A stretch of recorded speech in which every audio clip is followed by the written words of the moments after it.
You gotta say I've run it 5 times and these are my places and I'm a total stud. Good job, dude. Enjoy it. My name's Tyler Green. I've run Western States 5 times and placed second twice, fourth and seventh are my best finishes, 14th the first time that I ran it. So learning how to get better and better at that race each consecutive year. I'm Rachel. I ran Western States for the first time last year, had a blast, ended up 8th place and learned a lot. When you're on the starting line, I think probably the key part of that race, the thing that can flip races either positively or negatively is how well you cool yourself. And there is so many water opportunities, whether it's at the 18, 19 aid stations, there's so many aid stations, streams, like you gotta jump in and get wet at all times. I usually carried a water bottle, pouring that on me as well. I think that leads to a lot of other important possibilities for the race. You can fuel yourself a little bit better because you have more opportunity for digestion. You just feel better as well. So cooling is my number one. As a one-time finisher of Western States, I would say soak it all in. It's truly such a privilege to race Western States and don't take it for granted. I think going into a 100-miler or a long effort, knowing that things will go wrong and accepting them and almost embracing them and not letting mishaps derail your day. Just let them slide off your back, deal with them, but don't make them a bigger deal than they need to be. I had a few things happen in Western States that were suboptimal, and I had already decided in my mind that it was going to be a great day, and there was nothing that could change that, even things that came up. So I think be prepared that things will go wrong and just know that you're going to work through them. Let's go, fellas! Looking fantastic! You look great!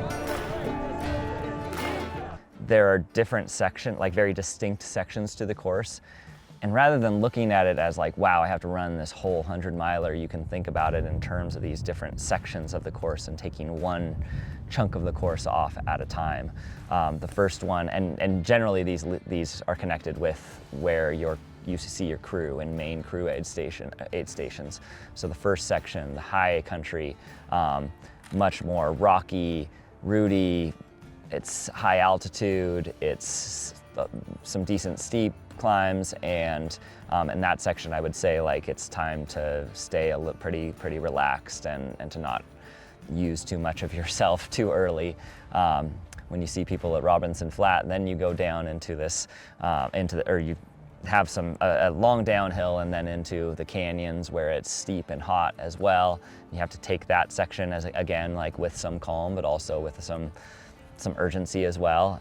And then as you get to Forest Hill, you see that's kind of like the center of the center of the universe of the race until you get to the track. That section, or from then on, it's a downhill into the river. You cross the river and then it's like going for the finish. And I think like once you hit Forest Hill, they say the race starts at Forest Hill. I think that there's some truth to that, and also, I guess with what I'm saying too, you have to be pretty urgent as well. But nowadays the race starts at the start line, it seems like. Specifics on pacing for Western States. I think depending on the person that I'm talking to, it's gonna be different advice. If you wanna get the most out of yourself, you're gonna be pushing a little bit harder than someone who really just wants to complete the distance. So I love the idea of breaking it up by section, by the vast different landscapes you go to, like Tyler was saying. But also, if you're the kind of person who really wants to get the most out of yourself, or if you've done 100 miles before and you want to kind of take it to the next level, maybe you go a little bit deeper into the pain cave than you would otherwise, earlier than you normally would, which is kind of something I'm interested in doing. But also, if it's your first one, or if you want to just enjoy the day, like taking your time and making sure you're doing all the little things right. And I don't think that the two are mutually exclusive. I think you can still do all the little things right and be a little bit more reckless.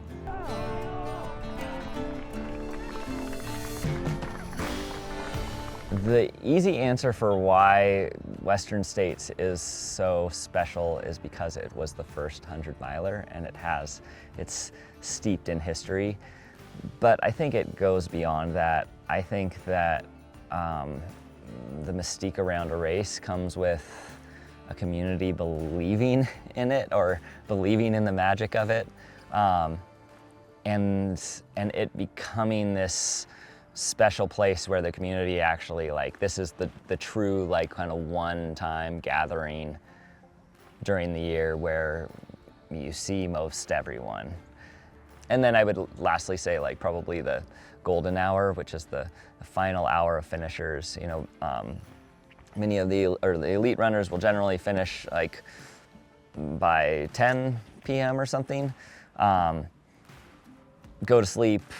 The next morning, everybody comes back onto the track and we watch all of the final finishers in the last hour. And it is one of the most, I don't know, it's very precious time in my heart I think I'm not really much of a crier, but I almost always, like, at least get a little bit choked up watching the final finishers of Western States. We covered the same ground. Yeah, we covered the same, like, we're the same. Like, it doesn't matter how fast you were or I was, like, we all covered this ground and we all, like, conquered the course.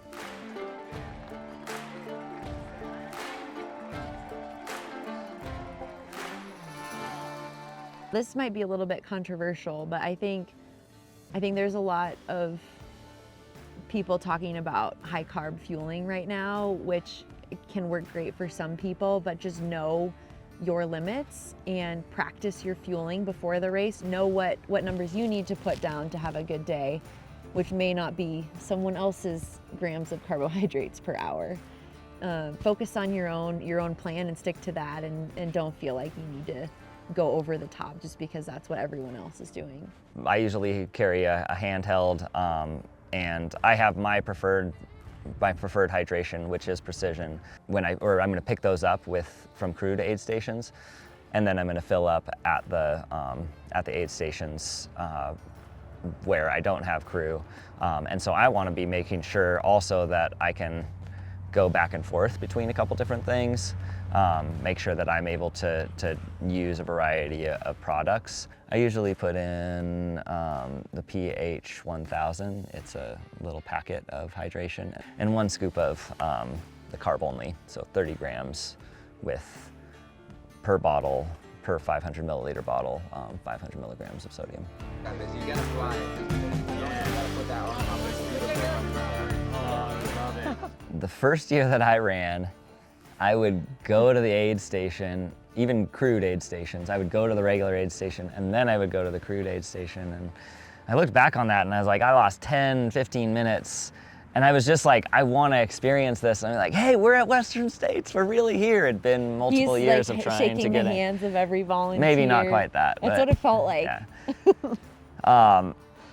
I think that there is 100% a place where you can both be competitive and cutthroat and all of that, and also appreciate the moment.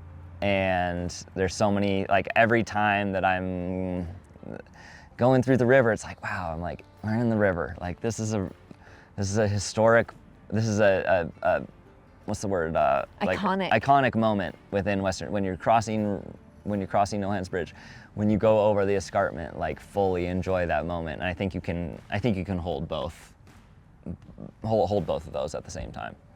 I get a lot of energy and joy from the community aspect of things. I race better when I'm happy and I'm with my friends and there are good vibes. And so I think that being a professional and wanting to be the best I can be actually depends on having my community there and having good people around me.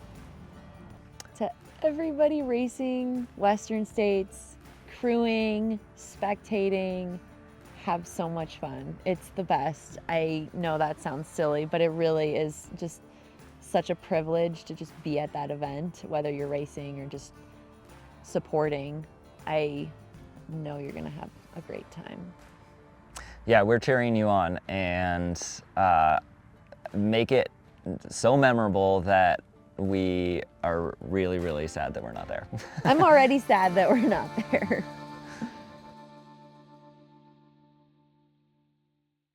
Emily calls them sachets. Yeah, I think that's the correct. We would call them sachets. Not quite as refined around here.